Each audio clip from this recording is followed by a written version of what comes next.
From the Detroit Free Press, I'm Robin Chan with today's Voice Briefing. It's Wednesday, August 12th, 2026. I'm John Wisely of the Detroit Free Press. If you drive around Metro Detroit much, you've no doubt seen the black posts near intersections. They've got solar panels facing up toward the skies with cameras hanging below aimed at the roads. Those cameras photograph vehicles and their license plates. They dump those images into a database that police can search when they're looking for a car fleeing a crime scene or a grandma with dementia who's gotten lost. In industry jargon, they're known as automated license plate readers, but a lot of people call them flock cameras because a leading maker of them is a company called Flock Safety. Police say the cameras are a valuable tool to prevent and solve crime, but privacy advocates are sounding an alarm, saying they pose a threat to civil liberties. Those advocates have been pressing elected officials to stop using the cameras, or at least to tighten restrictions on their use. Some lawmakers are dialed into the issue. There are bills pending in the state legislature that would limit things like how long the images are retained and who can access them. Some folks are so upset by them that they've taken matters into their own hands as a form of protest. They've begun vandalizing the cameras. They knock down the poles with their trucks.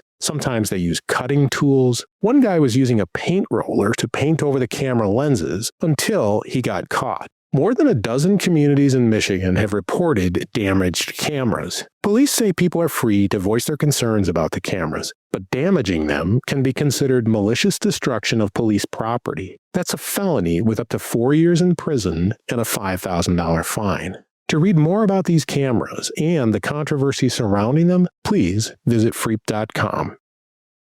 This is Christina Hall with the Detroit Free Press. Moratorium seems to be a buzzword for elected officials in some Michigan communities, often related to data centers. But a temporary halt on new gas stations and car washes has popped up too, often in communities where there have been conversations about the Pennsylvania-based Sheetz gas stations and convenience stores coming into the market. Officials in cities such as Warren, East Lansing, and Livonia have or are talking about moratoriums on new gas stations. Warren and Roseville have temporary halts on new car washes. Officials say they welcome all types of businesses that care about the way their cities look.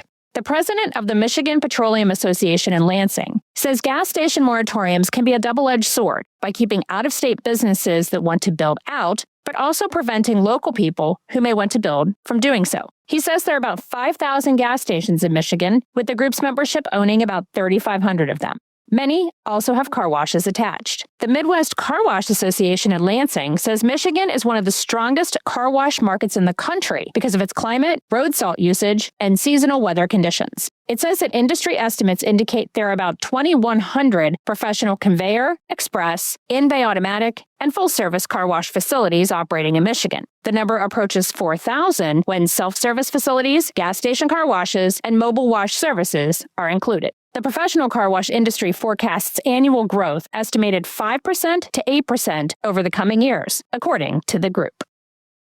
I'm Jenna Prestininsi for the Detroit Free Press. Michigan skies will only feature a slight look at this week's partial solar eclipse. The eclipse is set to reach peak totality in the early afternoon on Wednesday, August 12th. Michigan cities will see less than 10% coverage during the eclipse. A tiny part of the sun will be covered by the moon. Sky gazers should wear eclipse glasses when viewing to protect your eyesight. You can also tune in to NASA's live stream of the eclipse online. The eclipse will be a total eclipse in parts of Europe and the Atlantic Ocean. To learn more about the upcoming solar eclipse, visit freep.com.